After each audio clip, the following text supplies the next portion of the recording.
Well, it's either the master stroke or the Achilles heel of the book, although I'm not sure Mm. books have heels. But um, I don't really define it in the book, Mm. because I think there is no one definition, Mhm. because I think there's so many different facets of it, right? You can think about student success in terms of belonging, as Dan mentioned, and he has great insights on this. You can think of student success in terms of the metrics, right? Retention rate, graduation rate, career placement rate. You can think in terms of thriving and living a fulfilling and rewarding life.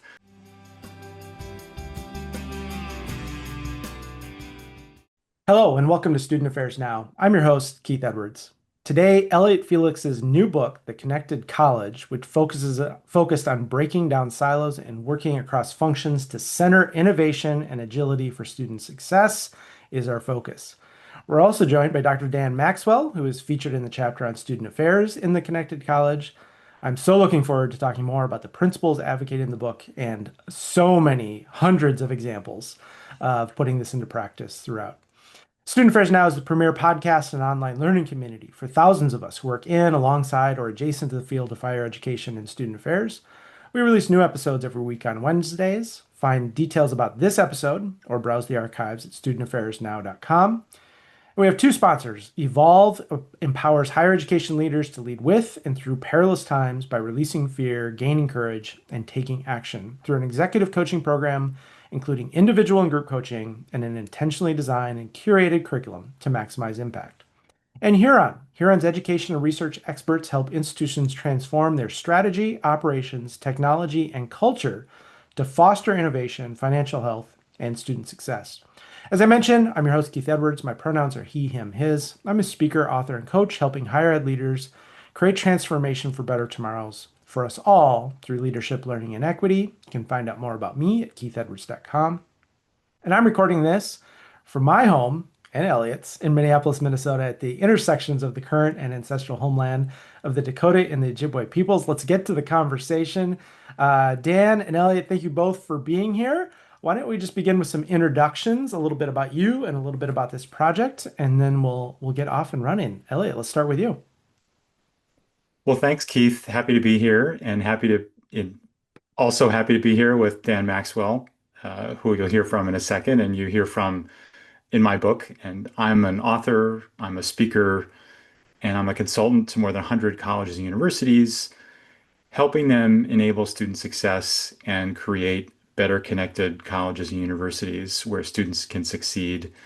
And I've been lucky enough to do that, helping them really understand and improve the spaces where students learn and live, the services that support them, the programs they engage in, the technology systems they use, and the strategy that drives all that, and really help more than 1 million students over the last 20 plus years. And the best thing about writing a book is you get to talk to a lot of people that are much smarter than you and Mhm. know more and different things than you. And I was delighted to talk to Dan many times, not just for the book, but before that. And he brought some great insights, and you're about to hear those now. Mhm. Awesome. Thanks for writing the book and thanks for joining us. And thanks for bringing Dr. Dan Maxwell with you. Dan, why don't you tell us a little bit more about you?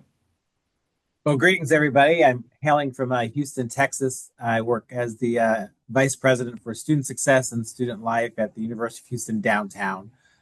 So we're a regional, comprehensive four-year institution with a population of about 14,000 students. 70% identify as first gen, 60% Hispanic, 20% African American, about 16% Caucasian. And we're non-residential. And so this is new for me. I'm starting my 37th year in higher education as a student affairs professional. And it's the first time that I find myself working at a university that is not a residential community. And so as I think about how we create community and what that needs to look like, it gives me some pause. And as someone who's, again, as I said, been doing this for a couple decades, it's a really neat experience to kind of take all of what I've learned over time and come into this space and really talk about what does it mean to create a space where students feel like they're connected, that they belong, that they know it matters that they come to school, come to the campus and get connected. And really have enjoyed this opportunity to work with Elliot just to talk about how do you kind of break these silos down to figure out how do we make a difference in students' lives so that they can pursue the degree that they have made a conscious decision to go forward and do and feel some level of obligation in this work. And so over the course of my career, I've had opportunities to work in housing, Greek life, student activities, student unions, um, general administration, and student affairs, where I've kind of danced in a couple of different areas of functionality and just kind of sit in a place now where it really means is how do you build partnerships across your institution to get students where they need to go. So excited about the conversation today and look forward to engaging with you all. Yeah, awesome. Great to have you both here. Elliot, the book is subtitled, it's The Connected College Leadership Strategies for Student Success. And you've been working on this. It seems to me, as you mentioned, more than 100 colleges, more than a million students. Those are great numbers. I love it. It seems like this emerged from a lot of those consults and conversations and seeing what works and seeing what doesn't work. But your focus really is leadership strategies for student success. So we see the outcome there of student success, the pathway, great leadership strategies. Tell us all how this kind of book emerged from all of that good work. Well, it's funny. I was talking about working with people that know more than you, and one of them is certainly my editor and my publisher. And I started thinking about this book that would be an evidence-based playbook for leaders to break down silos across functions. And so they said, so it's a leadership book. Mm.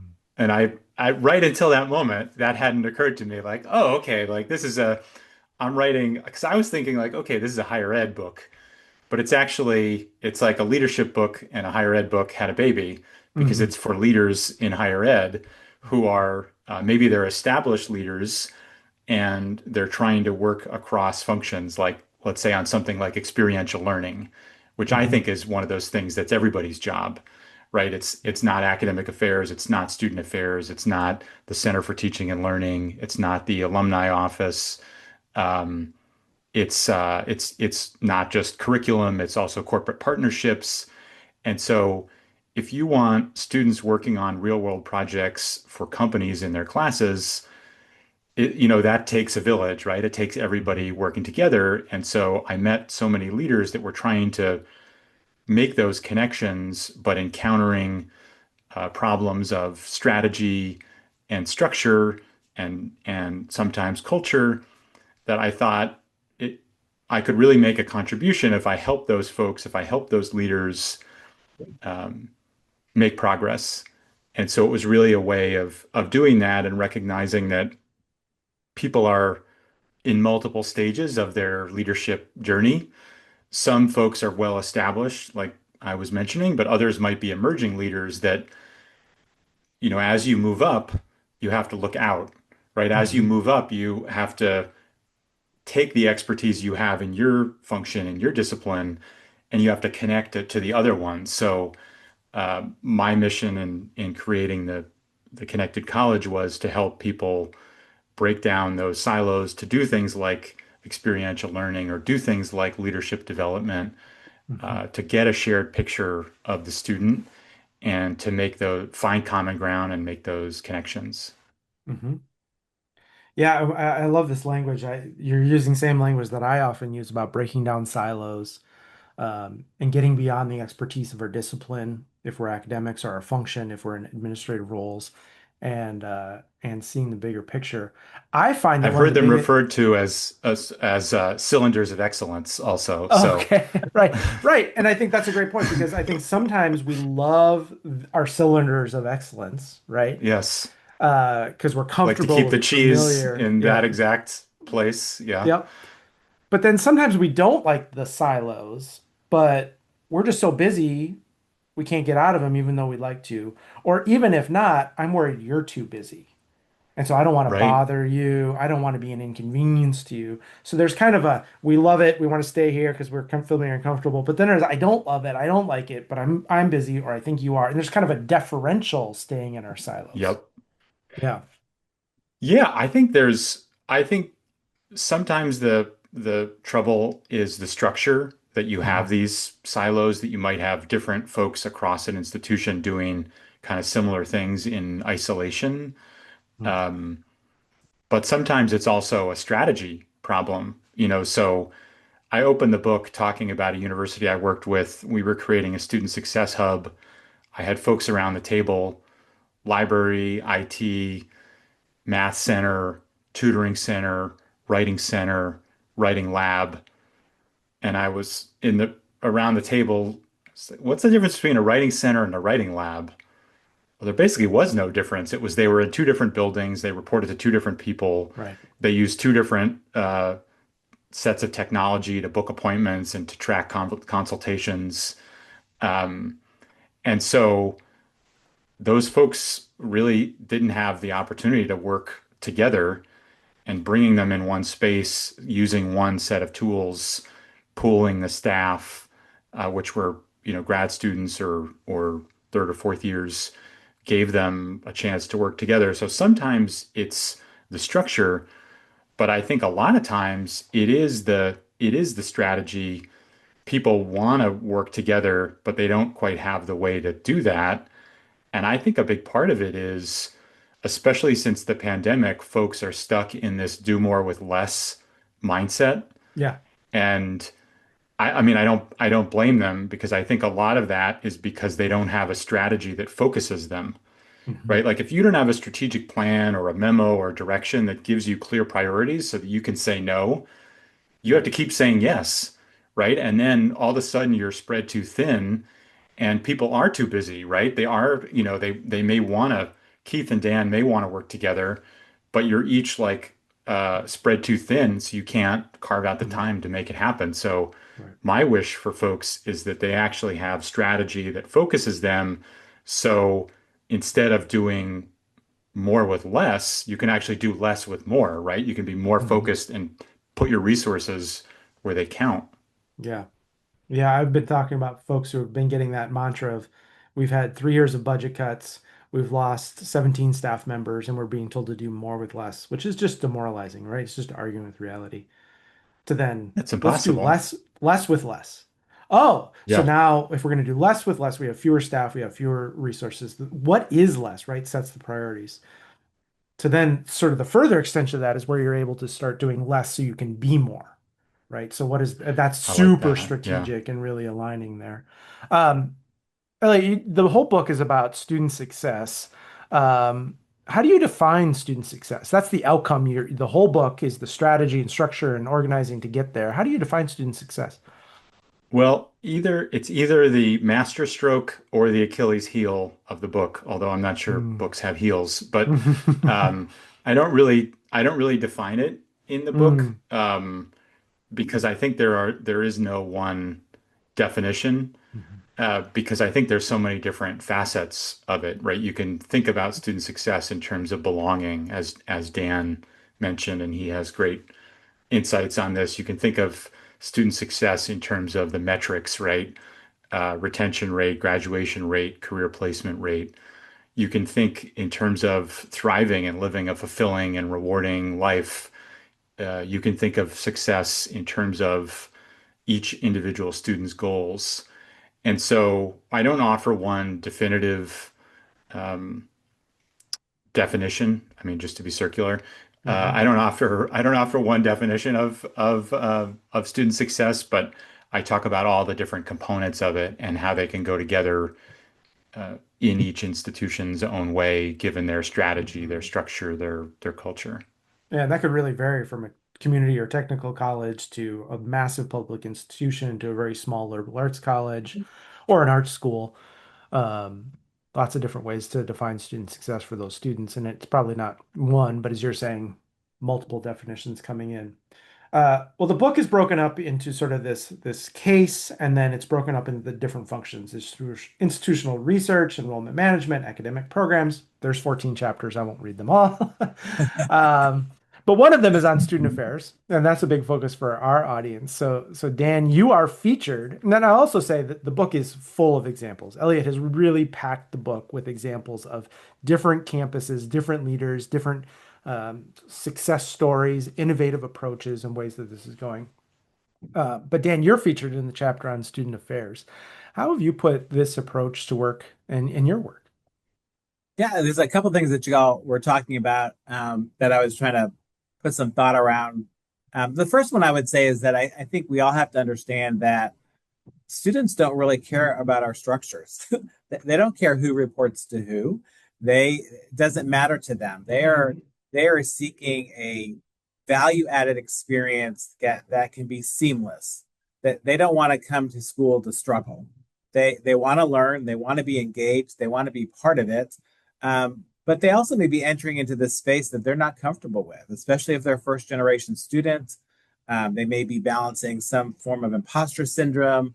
They may be just trying to figure out how do I do all of this at the same time, because it's not high school, it's not community college. In some cases, it's not my workforce education, but I want to get that 4-year degree. There's a lot of, like, we have a really strong RN to BSN program, right? So we have students who already have a career. Now they want to get the bachelor's degree to match what they've already been practicing. So I think at the end of the day, when you open up the front doors, you have to say to folks, the goal here is to get you across the stage. The goal here is to get you a degree. You've said yes to the invitation. So how do we respect the structure of our silos in a very positive way, because there needs to be structure to deliver, but not so tied to it that we don't see where the partnership should exist from the very beginning. And so for me, the conversation about where we are in student affairs today is a number of the things that you've already talked about. Budget cuts, declining enrollments. How do you do more with less? And this may sound, kind of cliche for some people, but how do you know that what you're doing actually is making the impact that you think that it's making? So I would say that probably more so in my 37 years of higher ed, I've become much more attuned to program evaluation and assessment and strategic use of resources, right? So at the end of the day, if your enrollment starts going down, then the amount of student fees that you collect that sometimes really covers all of your expenses or expenditures in student affairs, or if your numbers go down and you have auxiliary operations and people aren't coming through the front door, or if you're dependent on tuition dollars and there's fewer students coming in the front door, your budget's going to shrink one way or another. And at some point, instead of doing 20 programs, maybe you can only do 15. How are you going to make the smart choice to do what's needed for your students today, not for your students from yesterday? Right. And I think also the whole concept of student success, in some ways, we have to take a breath and a step back and say, how do you make meaning of that? So if it's everybody's responsibility for student success, then I will say, yes, the metrics matter. What's your year-to-year retention? What's your persistence? What's your graduation rate? Because guess what? Those rates are going to be tied to probably some form of formula funding in your state. So how are you getting people across the stage? How do I make meaning of it if what funds me is the student fee? And how do I look at how my student fees are reallocated into the space? But it should also mean, to some of the points that Elliot made, is how does the student feel about this experience? Is it value added? Does it feel like it matters that I come to this university every day? When I go to the financial aid office, are they going to listen to me, or are they going to kind of give me step 1, 2, and 3? Like, who's going to hear my story? Because my story is unique to me. Now, it may not be unique to somebody who's been in higher ed for 30 plus years, because I've heard a lot of stories, but to that student at that time, it is unique to them. And they need to know someone's going to listen to them to figure out how to navigate moving forward. So I think what I approached with Elliot in my contributions to the conversation is, how do you take these universities or colleges, whether it's 2,000 or 42,000, how do you make it small enough that the student knows that it matters they're in the classroom, and it matters that they are engaged on campus, and it matters that they show up? Because all some of our students need is 1 or 2 roadblocks, and they don't have enough confidence or belief that it's going to be resolved, that they can step out, step away, and they may not come back. Hmm. right? I'm not saying that it should be, risk-free or stress-free, because life is not those things. Right. But we should be conscious enough about the roadblocks that are either created because of policy and protocol at the federal or state level, but also the ones that we create maybe unconsciously at the Hmm. college level. And how do we minimize those? Because the fewer roadblocks we have, the more opportunity our students are going to stay with us and give us a chance when we misstep Yeah. or don't get it right. Yeah, you're bringing up a couple of things. I'm hearing sort of the quantitative and qualitative, right? There's the quantitative of persistence, retention at the mass scale. Those are really important things. But then also the qualitative, how do people feel? Do they feel like they belong? Do they feel listened to? Do they feel like they mattered? Yep. What is the quality of their experience? Do they feel like they're getting an excellent experience in the classroom, to their student organization? So the Yep. quantitative and qualitative balancing is really great. And then you're also about the policy, you reminded me, Derek Sivers is a great thinker who I love, and he tells a story about this diner where someone once paid by check and it bounced. So there's a huge sign that says they don't allow checks anymore. And one time someone came in without shoes. So there's a huge sign that says you have to wear shoes. And time someone came in and just drank coffee and ordered nothing else. So there's a huge sign that says you can't just order coffee, you have to order. And there's 247 different signs around the diner about all the things you can't do because one time someone did that. And it's a miserable place to be. It doesn't feel welcoming. It's just because Right. one time one thing happened. And I don't think we do that on college campuses, but I think we've got some legacy things because one time there was this problem with this student, or maybe with this staff member, or maybe with this faculty member, and so we didn't want to talk with that person, right? I didn't want to talk with Dan about this uncomfortable thing and have this moment of Mhm. conflict. So we made a big grand rule. And now 23 years later, we're like, why do we have this rule? Well, it's always been there, so we got to keep it, right? And so how do we rethink those policies and procedures? Some, I love that you're pointing out, some are imposed on us, and Yep. some of them we've created, right? And so how do we really look at those in ways that help make sure that we're not getting in students' way or our own way? Yeah, I Yeah, had and a, I think, oh, go ahead. Sorry. well, I was just going to quote Dan because there's so many great insights from you that I tried to infuse in the chapter, and a few of my favorites, the big one of the big ideas is bridging student affairs and academic affairs, and I feel Mhm. like some of these things, like you're saying, are policy, and some are everyday actions, and some are explicit, and some are implicit.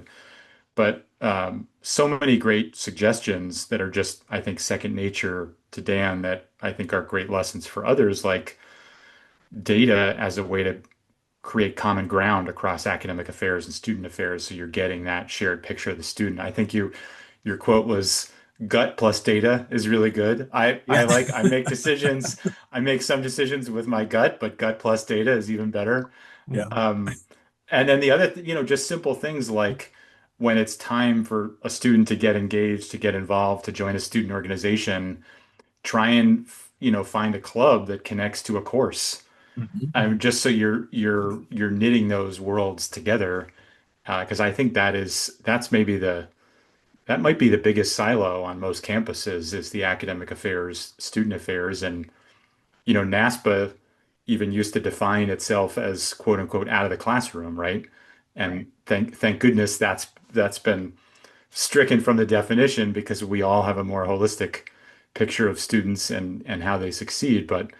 Um, but I think yeah, there's just so many lessons there, whether they're about the policy or the daily practices. Mhm.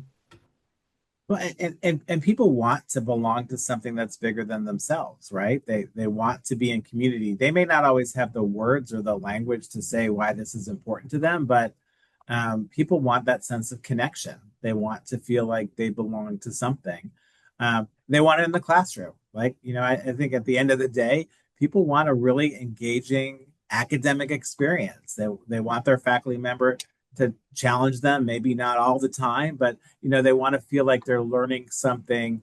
And that's the pressure on our colleagues in the classroom, right? It's Mhm. hard to be on two or three times a day when you're walking into a new set of students and you hope they've read the book, you hope they've done their homework, right? So that you can have an engaging conversation because that engagement is going to really kind of put the fire underneath the learning because the wheels are turning and people are processing what they're taking into it, right? And so how can we help our faculty friends, and how can we hold ourselves accountable for, you just can't say I've got 90 clubs on campus and hope people show up to the 90 club meetings. Yeah, that's a great point because I think there's a real risk that student success stays or is seen as the purview or domain only of student affairs, but it's really everybody's job. And in the same way that uh, every faculty member might have taken a class to the library at some point to introduce them to those resources, the idea that faculty could be the link to take you to the Student Success Center, tutoring, writing, take you to the Career Hmm. Development Center, Hmm.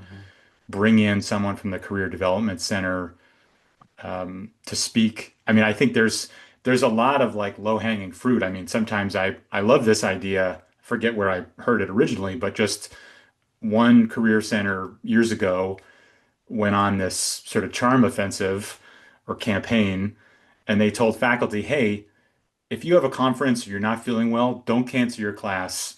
We will show up and do a career development activity." Hmm. And just things like that, I think, can make such a difference in making student success everybody's business and knitting together faculty and staff and students and alumni and corporate partners. I think there's, you know, I talk about the problems, but I also see so many solutions out there, so many Hmm. people doing amazing things. Well, what a great segue, Elliot. Let's move to that. We've talked about what student success is, and this defined without a definition, this broad definition that allows it to be for different students for different institutions, right? And then we've talked about these leadership strategies, making sure we're changing the structure and the strategy to eliminate silos or these. I forget your very positive term for it, Elliot. Oh, cylinders of excellence. Cylinders I of heard that excellence. on a campus once, All right. so I can't take credit for that, only just being a good listener Yeah, that's a good and skill. keeping a straight face. Yeah. I'll give myself some credit for that too. Yeah. So our cylinders of excellence are silos. This is student affairs now, and so our focus is on student affairs, but I'd love to hear from both of you. What thoughts do you have that student affairs can help create a connected college beyond student affairs with faculty colleagues, with advancement, with other folks? And then what can we do within student affairs? So sort of what can student affairs leaders do to connect with others? And then what can we do within our kind of realms to help do that? Elliot, maybe we'll start with you and we can just kind of banter this back and forth. Well, I think it's the things are big and small. Some of them are small things like uh, bring your, connect your class, connect your course to other Mhm. resources on campus. But I think some of like the Career Center, like the Writing Center, like the Tutoring Center, um, like the Student Veterans Office, whatever, Mhm. whatever it might be, because I think faculty have such amazing power to recommend different resources and advise students. And I think that mentoring side of things is so critical. We know from things like the Gallup Purdue Index that students who had an encouraging mentor, which could be a faculty member, it could be their boss at their student employment opportunity, at the library, at the Career Center, in the Student Success Center, as a peer coach, whatever it might be, Mhm. they're twice as likely to be engaged uh, after graduation, right? To be enthusiastic and involved in and energetic about their work. They're twice as likely to think their education was worth the cost. So I think those small linkages can have a huge impact, but I think there's also bigger things that you can do programmatically. I think leadership is a great opportunity. Every campus is interested in leadership development, and I don't know any leader that wants to be developed as a narrow, one-sided, person, right? Mhm. I think every leadership development program at its core has some kind of holistic approach, um, which is the perfect opportunity for student affairs and academic affairs to get together So I'm bullish on leadership as a great collaboration opportunity. Hmm. Yeah, I would expand on that a couple ways. One, I think for from a staff perspective, I heard this term recently. I was doing some work with Vijay Pendacure on his new book, The Alchemy of Talent. So Hmm. plugging somebody else while we're also plugging your book, Elliot. That's So they're great. both We love really it. good. There's But room for everybody. I Yeah. know, but Vijay brought in this great conversation with my leadership team about, do you want to be a team of leaders, or do you want to be a leadership team? And he talked about, if people are coming into the room, so if you think about leaders from across the institution or just within the Division of Student Affairs, or in my case, student success and student life, do you come in vertically where you're thinking about what I'm responsible for? Or do you come into this space and then tilt yourself horizontally and ask yourself, how do we collectively work together? So I think when you're talking about connecting academic affairs and student affairs, yeah, universities are going to have a couple different structures. Sometimes people rely on just making everybody report to one person because therefore they'll have to work together. Um, to be honest with you, I think it's okay to have some things separate. The question is, how do our leaders work together? So, do Hmm. our leaders come together vertically or horizontally?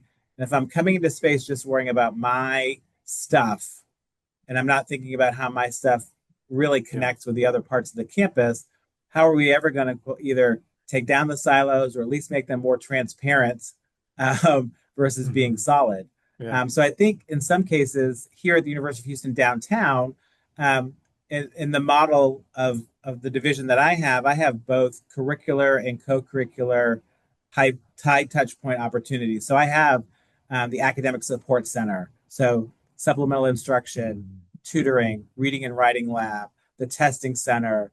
I have a program called the Gator Success Institute where every incoming FTIC gets a success coach. Mhm. And those success coaches partner with the academic advisors. And so those are two additional touch points that first year students have people who are thinking with them, working alongside them, challenging them to think about taking advantage of resources, Know their uh, names. know their names, right? And so, they and a student may feel more comfortable with their academic advisor, but the academic advisor knows, let me volley you over here to my colleague. So Dan calls Elliot and says, Elliot, I just met with Keith, and he's on point with his classes, but he it feels like he's disconnected. He's not Hmm. making a connection with the university. How can you reach out to him as a success coach and have a conversation with him? And so those kinds of partnerships, I think, help to break down the silos, but they also help to take universities or colleges and make them feel a little bit smaller, a Hmm. little bit more attainable. So those connections are really important. And I do think that there are, based on historical experiences that maybe faculty and staff have had at their universities, sometimes we have to reset relationships. Hmm. Sometimes we have to say, you know what? Prior to me, I understand these things used to happen. Going forward, though, this is how I want to interface with you.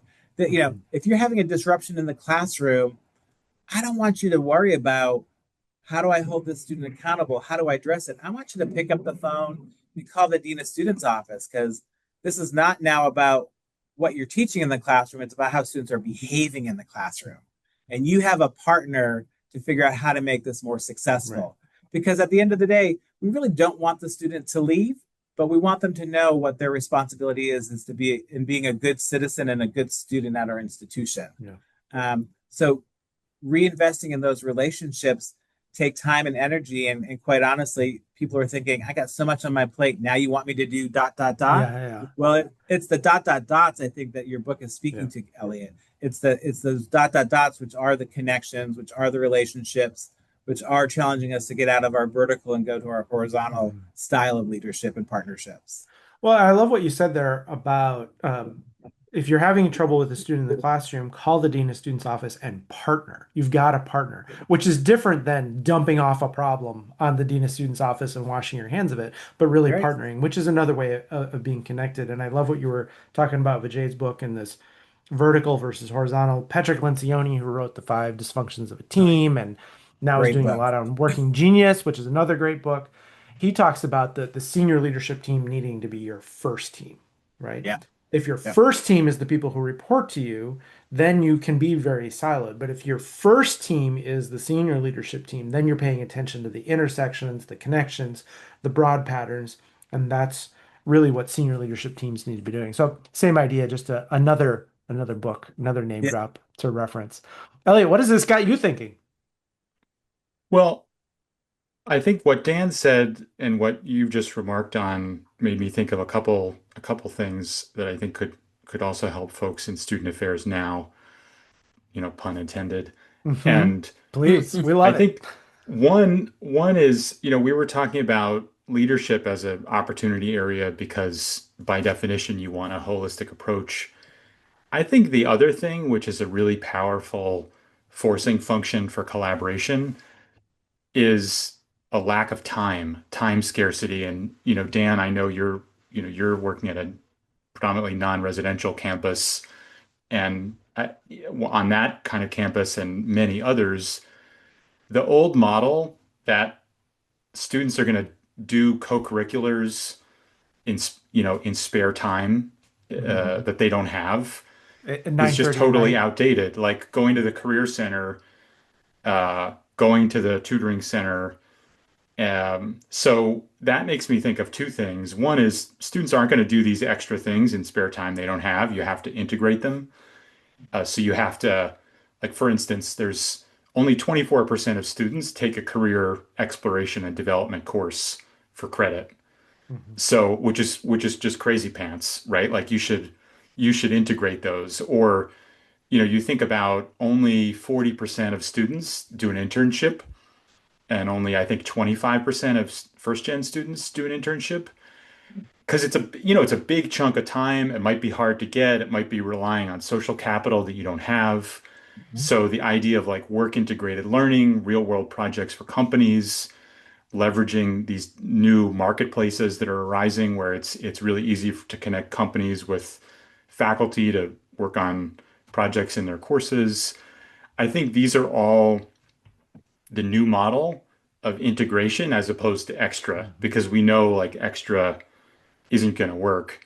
Mhm. And in the meantime, the other, like, I think amazing insight, the amazing opportunity or probability, in student affairs is mental health, Right. right? We have a third of students with an anxiety diagnosis, a quarter of students with depression diagnosis, according to the American College Health Assessment. And one of the great folks I talked to who runs student health at UVA, um, he was saying time management is the kind of secret sauce to a Mhm. more holistic approach to mental health because, mental health, people hear mental health and they think more counseling, Yeah. which, yes, but also like more exercise, more time outdoors, more time with Right. friends, more time listening to music. But that Mhm. was that was a lot of mores, right? And so Mhm. how are students going to create that time? Maybe it's a faculty member, maybe it's the dean of students, maybe it's their RA telling them Mhm. about, hey, like at the Academic Success Center, you can take a workshop on managing your time. You can take a workshop Mhm. on study skills. And if you unlock half an hour a day, or you can get digital hygiene, right? Like a half an Mhm. hour less on Instagram could be the time outdoors or whatever it might be. So I think Stop criticizing two, my morning. Stop two, criticizing my morning. well, we all need to doom scroll Yeah. every once in a while, I guess, or I don't know what the opposite of hope scroll. Yeah. Um, Yeah.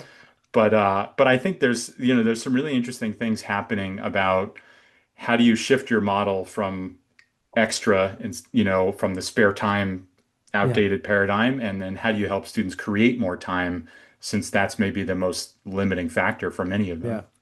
I love this. I love your distinction between integrated approaches versus extra approaches. And when people are pressed for time, capacity, maybe they have other jobs that they have to do to help pay, but they've got other commitments, childcare, elder care, long commutes. There's so many reasons why they don't have that. And so I love that distinction between extra to integration.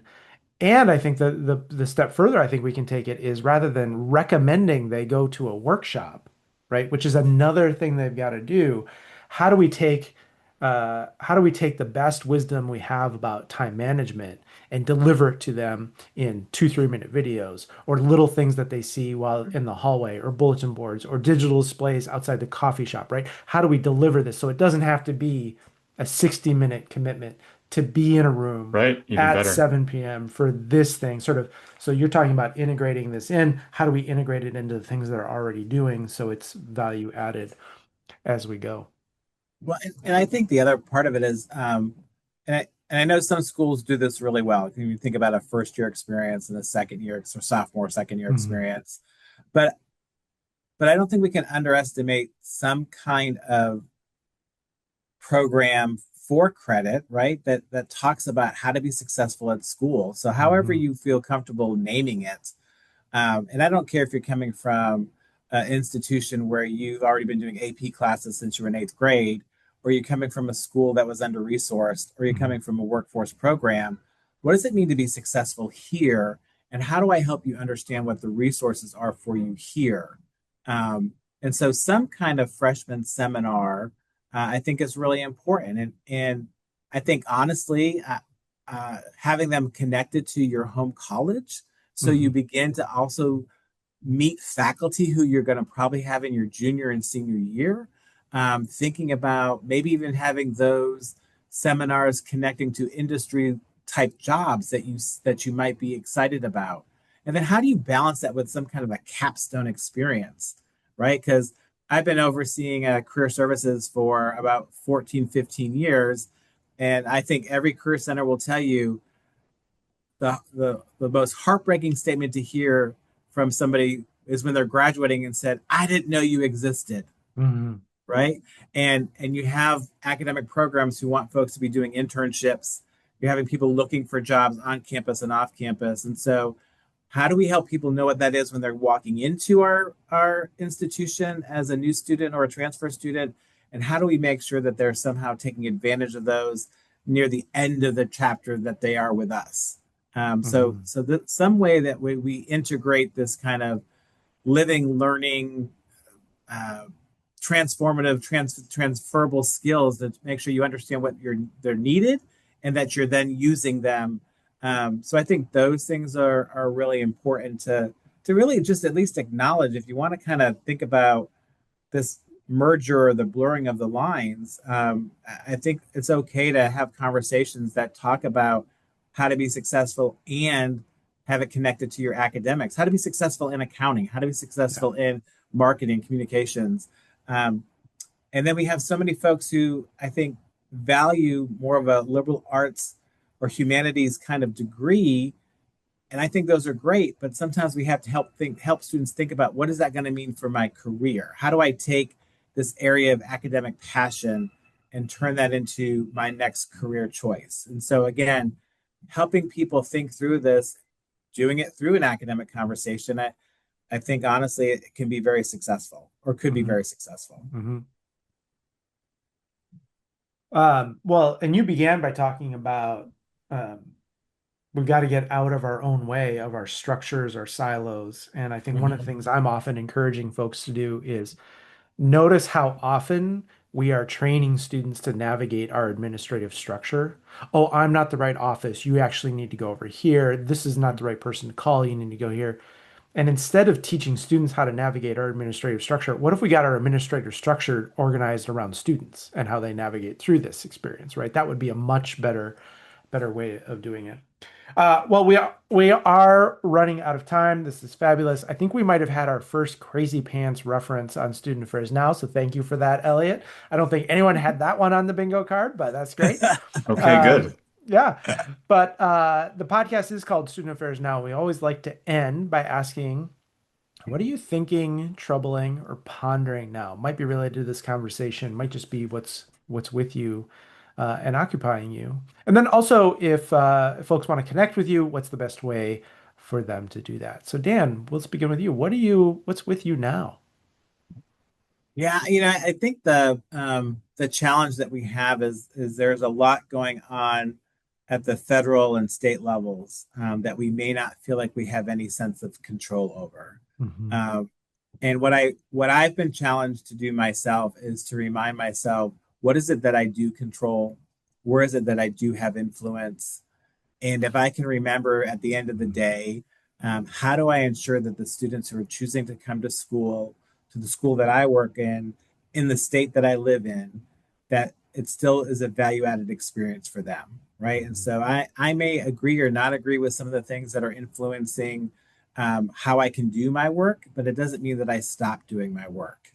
Mhm. And sometimes that means we have to do the hard things, and we can still push back, have our voices heard, figure out if this is still a good fit for me. But at the end of the day, our students are still wanting to come into this space that we've created and we partner with to create a value added experience. And so, how can we continue to deliver an experience that's going to make them feel good about themselves, where they're going to learn something and know that they can go change the world when they Mhm. graduate from our spaces? So I think it's just been one of those times in higher education where just trying to remind people that it is a value added experience. There is Yeah. value in getting a degree. It doesn't all have to look the same, and but finding ways to invest in yourself are really important. And for those of us who do this work in student affairs, is we're probably needed more now than ever to Mhm. help people feel that they still belong, that they have a place in these spaces that we're working in. And we're just in a space and time where that heavy lifting is a part of our day to day. So we do have to take care of ourselves. We have to take care of each other, but we also have to remember we're doing this because of the students, right? We're Mhm. here for the students and for the experience that we can create for them. Um, so as you can tell, I love talking about all this, and so if people want to continue the conversation, I'm happy to. They can reach out to me on LinkedIn or I've tried. I'm Blue Sky, trying to explore what that looks like as a space, and also on Instagram, or they can just hit me up at the University of Houston downtown. Awesome. I really appreciate your framing of that was really beautiful, and I think it's so helpful for folks who are feeling the external pressure, whether it's from federal government or state legislatures or boards or media or other places. And I think it is easy to be discouraged for all sorts of really legitimate and real reasons. Mhm. And I love your framing of these are the constraints. They are different. They are shifting, but they're just constraints. And so how do I do that work within them and not pretending they don't exist or they're not real or they're not there, but how do I do the good work? And I think that's so helpful to so many folks that I talk to who are really committed to doing the best work they can in really difficult situations. So thank you for that. Thank you. Elliot, what do you think, trouble, and ponder now?